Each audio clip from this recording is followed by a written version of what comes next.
परिसर अभ्यास भाग 1 इयत्ता 4थी पाठ 20वा माझी जबाबदारी आणि संवेदनशीलता। चित्रांचे निरीक्षण करा। 1 दीपिकाचा वाढदिवस होता। तिने तिच्या मैत्रिणींना घरी बोलावले होते। मैत्रिणी आल्यावर तिने मोठ्या आवाजात गाणी लावली। सगळ्याजणी हसत खेळत मजा करत होत्या। 2 तेवढ्यात शेजारच्या घरातील आजोबा आले। आजोबांनी दीपिकाला गाण्याचा आवाज हळू करायला सांगितला। शेजारच्या आजोबांना उच्च रक्तदाबाचा आजार होता। 3 दीपिकाच्या घरातील मोठ्या आवाजामुळे धडधड वाढून आजोबांना त्रास होऊ लागला होता। आजोबांना त्रास होऊ नये म्हणून दीपिकाने ताबडतोब गाण्याचा आवाज कमी केला आणि चूक लक्षात आली। राहुलची आजी रोज तो शाळेतून येण्याची वाट बघत असायची। शाळेतून घरी आल्यावर ती त्याला खाऊ द्यायची। शाळेत काय काय झाले याची चौकशी करायची। राहुलला आजीशी बोलायचा कंटाळा यायचा। त्याला कधी एकदा खाऊ संपून टी व्हीवरचा कार्टूनचा कार्यक्रम बघतो असे झालेले असायचे। राहुल आपल्याशी नीट बोलत नाही याचे आजीला खूप वाईट वाटायचे। आजीला उदास बघून आईबाबांना खूप वाईट वाटायचे। एकदा बाबांनी राहुलला त्याच्या वागण्यातील चूक समजावून सांगितली। तेव्हापासून राहुलने आजीशी बोलण्यास टाळाटाळ करणे थांबवले। तो आजीशी प्रेमाने गप्पा मारू लागला। सांगा पाहू, या दोन्ही घटनांबद्दल वर्गात चर्चा करा। दीपिका आणि राहुल यांचे काय चुकले असे तुम्हाला वाटते? त्यांनी त्यांची चूक कशी सुधारली? तुमच्या घरी किंवा शेजारी राहणाऱ्या वृद्ध व्यक्ती आहेत का? त्यांना कोणकोणत्या प्रकारची मदत कराल? आपल्या सर्वांच्याच घरात किंवा नात्यात वृद्ध व्यक्ती असतात। त्या आपल्यावर प्रेम करतात, आपले लाड करतात, मात्र ते आपल्यासारखी धावपळ करू शकत नाहीत।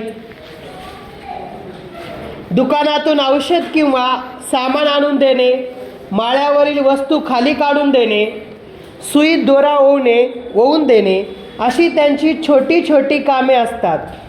ती आपण वेळीच करून दिल्याने त्यांना मदत होते। मोठ्या आवाजात टी व्ही किंवा गाणी लावल्याने त्यांना कधीकधी अस्वस्थ वाटू लागते। खूप गोंगाट झाल्यास त्यांना त्रास होतो। अशा वेळी आपण आवाज कमी केला पाहिजे। अनेकदा आजी आजोबा दिवसभर घरी असतात। आपल्या नातवंडाशी गप्पा मारणे हाच त्यांचा विरंगुळा असतो। आपली नात किंवा नातू शाळेत जाऊन काय करतात याविषयी त्यांना कुतूहल असते। आपल्याबद्दल त्यांना कौतुक वाटत असते। अशा वेळी आपण त्यांच्याशी प्रेमाने बोलल्यास त्यांना आनंद मिळतो। सांगा पाहू, घरात किंवा शेजारी आजारी माणसे असतील तर तुम्ही काय कराल? तुम्हाला जे योग्य वाटते त्याच्या समोर बरोबर खून करा। जे योग्य वाटत नाही त्याच्या समोर अयोग्य अशी खून करा। आजारी माणसाला उठसूट आणि कोणत्या वेळी भेटायला जावे? आजारी माणसाला वेळेवर औषधी द्यावेत।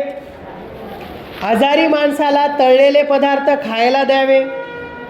आजारी माणसाला अनावश्यक सल्ले देऊ नयेत। आजारी माणसाला वेळच्या वेळी जेवण द्यावे। आजारी माणसाच्या खोलीत मोठ्या आवाजात टी व्ही पाहावा। आजारी माणसाला डॉक्टरांच्या सल्ल्यानेच आंघोळ घालावी। बरे वाटू लागले की डॉक्टरांना न विचारता औषध घेणे लगेच बंद करून टाकावे। तर योग्य वाटते त्याच्यासमोर योग्य अशी खून करा। अयोग्य वाटते त्याच्यासमोर अयोग्य अशी खून करा आणि हा तक्ता पूर्ण करा। आजारी माणूस लवकर बरा व्हावा असे आपल्या सर्वांनाच वाटत असते। त्यासाठी डॉक्टरांच्या सल्ल्यानुसार त्याची योग्य ती काळजी घ्यावी। छोट्या मोठ्या दुखापतींवर प्रथमोपचार करून आजारी माणसाला दवाखान्यात किंवा प्राथमिक आरोग्य केंद्रात घेऊन जावे. गंडेदोरे, ताईत, अंगारे दुपारे किंवा तांत्रिक मांत्रिक यांचा अवलंब करू नये. डॉक्टरांकडून वेळीच उपचार करून घ्यावेत. विशेष गरजा असलेल्या व्यक्तींविषयीची माझी जबाबदारी. जन्मता आजारपण किंवा अपघातामुळे आपल्यापैकी काही व्यक्तींना शारीरिक अपंगत्व येते. सार्वजनिक ठिकाणी वावरताना त्यांना अनेक अडचणी आणि गैरसोयींवर मात करावी लागते. त्यामुळे त्यांना विशेष सेवा सुविधा आणि मदतीची गरज असते. माहीत आहे का तुम्हाला, आपल्या देशातील पोलिओ हा आजार हद्दपार करण्यात आपल्याला यश मिळालेले आहे. जागतिक आरोग्य संघटनेने आपल्या देशाची यासाठी प्रशंसा केली आहे. पोलिओ निर्मूलनाची मोहीम गेली अनेक वर्षे सातत्याने राबवल्याने आपल्या देशाला पोलिओवर मात करता आली. दो बूंद जिंदगी के हे वाक्य कशाच्या संदर्भात आहे याची माहिती घ्या.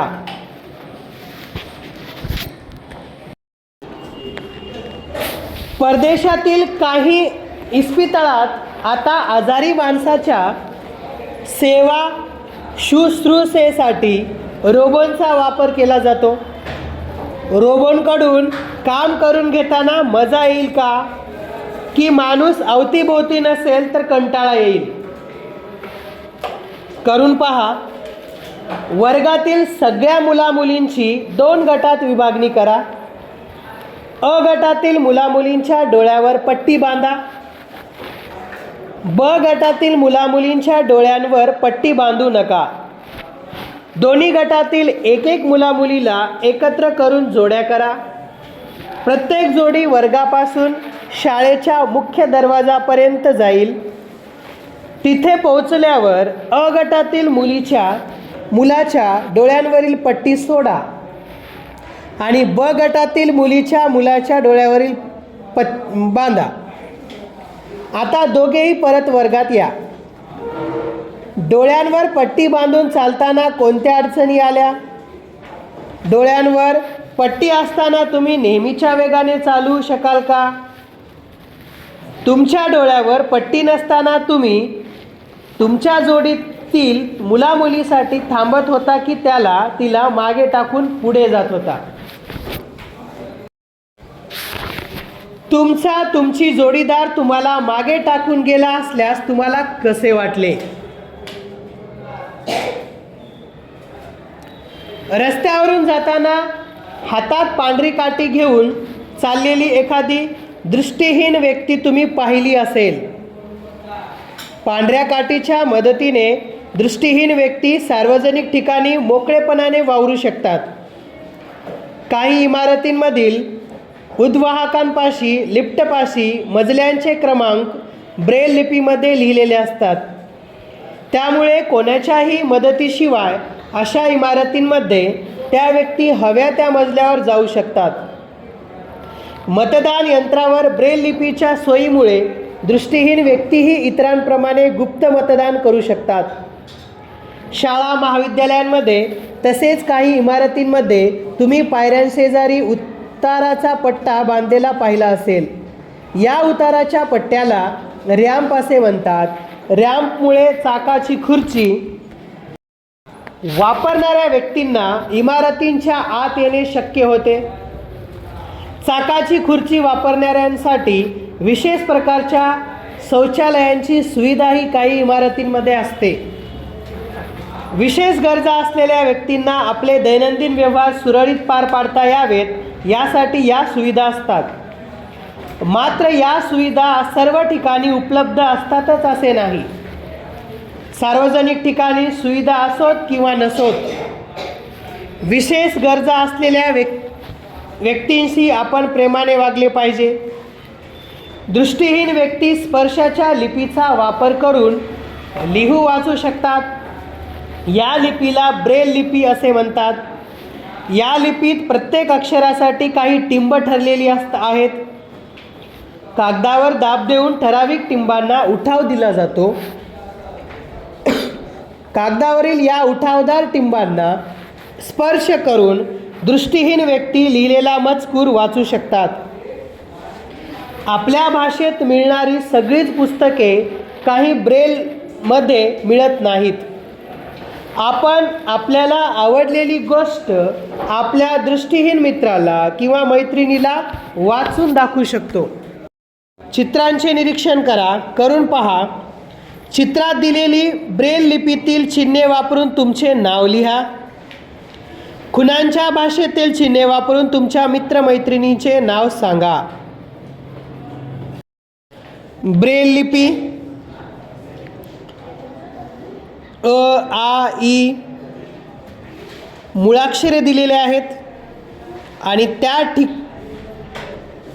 अ साठी, आ साठी ब्रेल लिपी कशी वापरलेली आहे याची माहिती या ठिकाणी दिलेली आहे. या लिपीत प्रत्येक अक्षरासाठी काही टिंब ठरलेले आहेत आणि या टिंबांच्या साह्याने वाचन केलं जातं. खुणांची भाषा चित्रात पहा, निरीक्षण करा. अ, आ, ई, ई ज्ञपर्यंत मुळाक्षरे आहेत आणि या खुणांचा वापर करून हे मुळाक्षरे ओळखली जातात. खुणांची भाषा कर्णबधीर व्यक्तींसाठी खुणांची भाषा असते. शिवाय बोलणाऱ्याच्या ओठांच्या हालचाली व हावभाव पाहून बोललेले समजून घेण्याचे तंत्रही त्यांना शिकवले जाते. आपण जर सावकाश आणि स्पष्टपणे त्यांच्याशी बोललो तर त्यांना आपले बोलणे समजते. म्हणून आपण त्यांच्याशी सावकाश आणि स्पष्टपणे बोलत संवाद साधू शकतो. कर्णबधिरांसाठी सांकेतिक खुणांच्या विशेष बातम्या दूरदर्शनवर असतात. माहीत आहे का तुम्हाला, सुधा चंद्रन या भरतनाट्यम नृत्यात पारंगत असलेल्या नर्तिका आहेत. एका अपघातात त्यांना एक पाय गमवावा लागला. तरीही कृत्रिम पाय लावून त्यांनी अत्यंत जिद्दीने नृत्य आणि अभिनय चालू ठेवला आहे. रवींद्र जैन दृष्टीहीन आहेत. त्यांनी अनेक चित्रपटांना आणि दूरदर्शन मालिकांना संगीत दिले आहे. त्यांच्या मधुर संगीताबद्दल त्यांना अनेक पुरस्कारही मिळाले आहेत. शरद गायकवाड यांचा एक हात अधू आहे. मात्र पोहण्याच्या शर्यतीमध्ये त्यांनी आपल्या देशाचे नाव जगभरात पोहोचवले आहे. आपण काय शिकलो? आपल्या कुटुंबातील आणि परिसरातील व्यक्तींच्या अडीअडचणी समजावून घेणे, वेळ प्रसंगी त्यांना मदत करणे म्हणजे संवेदनशील असणे होय. आपल्या आजूबाजूला किंवा कुटुंबात असणाऱ्या वृद्ध, आजारी व विशेष गरजा असलेल्या व्यक्तींशी आपण प्रेमाने व आदराने वागले पाहिजे. संवेदनशीलतेमुळे आपल्यातील मदत करण्याची वृत्ती वाढते. पाठ 20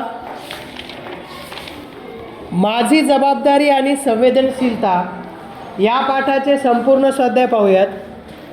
प्रश्न अ, एका वाक्यात उत्तरे लिहा. 1. आजी आजोबांना कोणता विरंगुळा असतो? उत्तर: आजी आजोबांना आपल्या मुला नातवंडाशी गप्पा मारणे हाच विरंगुळा असतो. 2. आजारी माणसाची कोणाच्या सल्ल्यानुसार काळजी घ्यावी? उत्तर: आजारी माणसाची डॉक्टरांच्या सल्ल्यानुसार काळजी घ्यावी.